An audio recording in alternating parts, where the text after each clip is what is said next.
नमस्कार, देख रहे हैं आप न्यूज 80 और मैं हूं आपके साथ अंजलि मलिक। पश्चिमी उत्तर प्रदेश के ताकतवर राजनीतिक घराने की तीसरी पीढ़ी इस समय अपनी सियासी साख बचाने के लिए झटपटा रही है। कभी भारतीय लोकदल के बैनर तले अपनी हनक और धमक दिखाने वाले किसान नेता और पूर्व प्रधानमंत्री और उससे पूर्व 2 बार के यूपी के मुख्यमंत्री की कुर्सी पर काबिज हो चुके चौधरी चरण सिंह और उनके बाद उनके बेटे पूर्व केंद्रीय मंत्री अजीत सिंह, जिन्हें लोग छोटे चौधरी के नाम से लोग बुलाते थे, उनकी मृत्यु के बाद जब से राष्ट्रीय लोकदल की कमान जयंत चौधरी के हाथों पहुंची है, तब से राष्ट्रीय लोकदल का वजूद संकट में आ गया है। उत्तर प्रदेश विधानसभा चुनाव में तय मानक से कम वोट प्रतिशत मिलने के कारण पार्टी की मान्यता समाप्त हो गई, लेकिन ऐसा लगता है कि इसके बाद भी रालोद सियासी डिमांड उनकी कम नहीं हुई है। करीब करीब सभी बड़े राजनीतिक दल रालोद को अपने खेमे में लाने के लिए उत्साहित भी नजर आ रहे हैं और आज भी राष्ट्रीय लोकदल सभी पार्टियों की चहेती बनी हुई है। और तो इसकी वजह है यूपी। अगर हम पश्चिमी इलाके की बात करें तो पश्चिमी यूपी में जाट वोटों पर उसकी दमदार पकड़। वेस्ट यूपी में जाट वोटर हमेशा से निर्णायक भूमिका में रहते हैं। किसी भी राजनीतिक दल को रालोद से गठबंधन करने में परहेज नहीं रहता है, तो रालोद भी मौके की नजाकत भांपकर किसी भी पार्टी के साथ समझौता करने के लिए तैयार रहती है। ऐसा ही अगले साल होने वाले आम चुनाव में भी होता हुआ दिखाई दे रहा है। आम चुनाव की सुगबुगाहट सुनाई पड़ते ही रालोद को लेकर अटकलों का जो बाजार है वो अब गर्म हो चला है।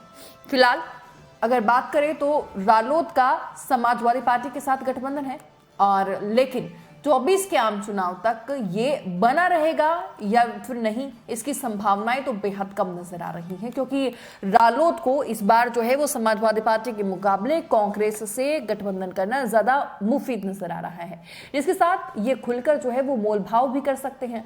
वही बात अगर भाजपा की जाए तो भाजपा की इंटरनल रिपोर्ट बताती है कि यदि यो पूरब में ओम प्रकाश राजभर और पश्चिम यूपी में रालोद से गठबंधन कर लेती है तो उसकी जीत की राह आसान हो जाएगी।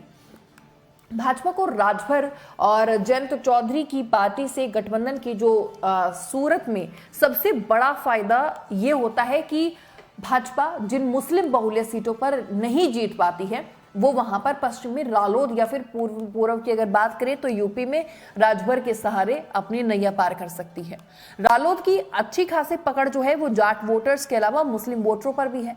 इसके मजबूत करने के लिए रालोद आज तक भी अभियान भी लगातार वो चलाती है। रालोद ने यूं तो सभी धर्म और सभी जो समाज वर्ग के लोग हैं उन्हें जोड़ने की बात कहकर यह अभियान की शुरुआत की है, पर इसका जो फोकस है वो खास तौर से अगर हम गौर करें इस पर तो मुस्लिमों पर ज्यादा फोकस है। ये भविष्य को पुख्ता करने की एक बड़ी रणनीति है जयंत चौधरी की, ताकि यदि लोकसभा चुनाव तक समाजवादी पार्टी से उनकी राह अलग भी हो जाती है तो मुस्लिम वोटर्स जो है वो उन्हीं के साथ बंधे रहे।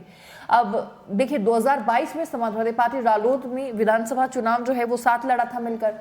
भले ही ये गठबंधन सत्ता की सीढ़ियों को पार नहीं कर पाया, अपने जो समीकरण थे उसमें पास नहीं हो पाया, पर रालोद को इसका खूब फायदा हुआ था। अब एक सीट से बढ़कर 8 तक वो पहुंच गई। बाद में खतौली उपचुनाव जीतकर अब उनके विधायकों की संख्या जो है वो 9 हो चली है। हाल ही में हुए नगर निकाय चुनाव में सीटों के बंटवारे को लेकर दोनों में मनमुटाव भी हुआ था और कई जगहों पर समाजवादी पार्टी और रालोद ने अपने अपने प्रत्याशी जो है वो मैदान में उतार दिए थे। रालोद प्रमुख जयंत चौधरी ने निकाय चुनाव में ना तो समाजवादी पार्टी अध्यक्ष अखिलेश यादव के साथ मंच साझा किया और फिर उसके बाद ना ही उनके साथ वो प्रचार में जुटे। हालांकि बाद में जो है वो दोनों ने कहा कि क्षेत्रीय चुनाव में कार्यकर्ताओं को जोड़ने की जो है वो लड़ने की उन्हें छूट दी गई थी, क्योंकि स्थानीय चुनाव था और जयंत चौधरी देखना चाहते थे कि उनकी पार्टी में उनके जो कार्यकर्ता हैं उनमें कितना दम है। पश्चिमी यूपी में आज के सियासी मिजाज की अगर बात की जाए तो वहां मुस्लिमों को समाजवादी पार्टी का जो मजबूत वोटर है वो माना जाता है। पश्चिम उत्तर प्रदेश में मुजफ्फरनगर दंगे से पहले रालोद के साथ वही स्थिति थी। मुस्लिम वोटर उनके साथ थे उनके बाद जो है वो जाट मुस्लिम समीकरण बिखरा तो समाजवादी पार्टी रालोद गठबंधन ने फिर से उन्हें जोड़ने की कोशिश की।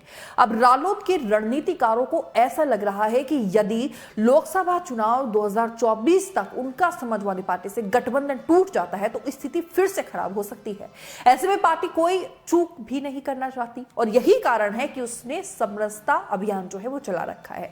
ये और बात है कि पार्टी की ओर से यही कहा जा रहा है कि ये अभियान जो है वो सभी जाति धर्म और समाज के हर वर्ग को जोड़ने के लिए है, पर असल उद्देश्य अगर हम बात करें तो अगर अलग उद्देश्य जो है वो कुछ और ही है। अभियान का पहला चरण पूर्व मंत्री स्वर्गीय चौधरी अजीत सिंह के जन्मदिन 12 फरवरी से शुरू किया गया था। फिर उसके बाद 19 मई से शुरू दूसरा चरण किया गया। जून मध्य तक इसकी बात कही जा रही है चलाने की। फिर तीसरे चरण की अगर बात करें तो जुलाई में ये शुरू होने वाला है। इसके तहत जयंत चौधरी तकरीबन 1500 गांवों में पहुंचेंगे और लोगों को अपनी पार्टी और अपनी जो उनकी विचारधारा है उससे अवगत कराएंगे। वहीं कहा यह भी जा रहा है कि लोकसभा में रालोद और कांग्रेस जो है वो साथ आ सकती है। कर्नाटक चुनाव में कांग्रेस की जीत के बाद ये चर्चा और भी ज्यादा पुख्ता हो गई है। रालोद के राष्ट्रीय महासचिव त्रिलोक त्यागी कहते हैं कि कांग्रेस के साथ राजस्थान में तो रालोद खड़ी ही है और भरतपुर में रालोद के विधायक का कांग्रेस को समर्थन भी है। ऐसे में किसी से कोई भी गुरेज जो है वो थोड़ी ना है। वैसे भी अभी समाजवादी पार्टी रालोद का सबसे मजबूत गठबंधन जो है वो बाकी को इसके पीछे जो है वो चलना चाहिए। बात 17वीं लोकसभा के गठन के लिए अप्रैल मई 2019 के बीच जो है वो 7 चरणों में तकरीबन बात करें अगर तो चुनाव हुआ था और 23 मई को काउंटिंग हुई थी। अब साल 2024 में इन्हीं तिथियों के आसपास फिर से चुनाव होने की जो संभावना है वो जताई जा रही है। ऐसे में सियासी दलों ने तैयारियां पूरी तेज कर दी है। पश्चिम में 6 मंडल है, मेरठ, सहारनपुर, मुरादाबाद, आगरा, अलीगढ़, बरेली। इनमें से 27 लोकसभा और 136 विधानसभा जो सीटें हैं वो आती हैं, जिनमें मेरठ है, सहारनपुर और मुरादाबाद मंडल में 14 लोकसभा सीटें हैं, जहां पर 7 पर बीजेपी जीती थी और 7 सहारनपुर, अमरोहा, बिजनौर, नगीना, मुरादाबाद, संभल, रामपुर सीट पर विपक्ष जीता था। वैसे भाजपा के पास जो है वो वर्तमान में अगर बात करें तो 8 सीटें हैं और 6 सीटें विपक्ष के पास बची हुई हैं। बीजेपी लोकसभा उपचुनाव में रामपुर सीट हाल ही में जीत चुकी है और इसके अलावा जो है वो आगरा, अलीगढ़ और बरेली मंडल की कुल 13 लोकसभा सीटें जीत चुकी है। इनमें से अगर हम बात करें भाजपा के पास फिलहाल 12 और 1 मैनपुरी सीट विपक्ष के पास है। यानी कि अगर बात करें तो बीजेपी के पास फिलहाल 27 में से 20 सीटें हैं। यदि रालोद की बात करें तो 2022 विधानसभा चुनाव में 33 सीटों पर चुनाव लड़ा, जिसमें से 8 पर उन्होंने जीत हासिल की। इसके अलावा खतौली उपचुनाव जीतकर कुल 9 विधायक जो है उनके हो गए थे। अब 2019 के लोकसभा चुनाव में समाजवादी पार्टी बसपा के साथ जो है वो मिलकर पार्टी ने दांव खेला था। रालोद के खाते में जाटों के दबदबे वाली बागपत, मुजफ्फरनगर और मथुरा सीट आई थी, लेकिन देखिए दुर्भाग्य की बात कि तीनों पर गठबंधन को पराजय का जो सामना है वो करना पड़ा। अब जयंत चौधरी ने जिस तरीके से पिछले चुनाव में हार का मुंह देखा था, अब नहीं चाहते हैं कि आरएलडी इस तरीके का फेस है जो एक बार फिर से वो फेस करे। अब इसीलिए जयंत चौधरी लगातार अभियान चला रही हैं और धरातल पर लोगों से मुलाकात कर रहे हैं और अपनी पार्टी की जो उनकी विचारधारा है उससे अवगत करा रही हैं। अब ये तो खैर आने वाला वक्त ही बताएगा कि जयंत चौधरी की जो ये कोशिशें हैं वो कितना रंग लाती है। मेरे साथ इतना ही और ऐसी खबरों के लिए लगातार बने रहिए न्यूज़ सिटी के साथ और इस खबर पर आपकी क्या राय है वो जरूर कॉमेंट बॉक्स में रखिएगा। नमस्कार।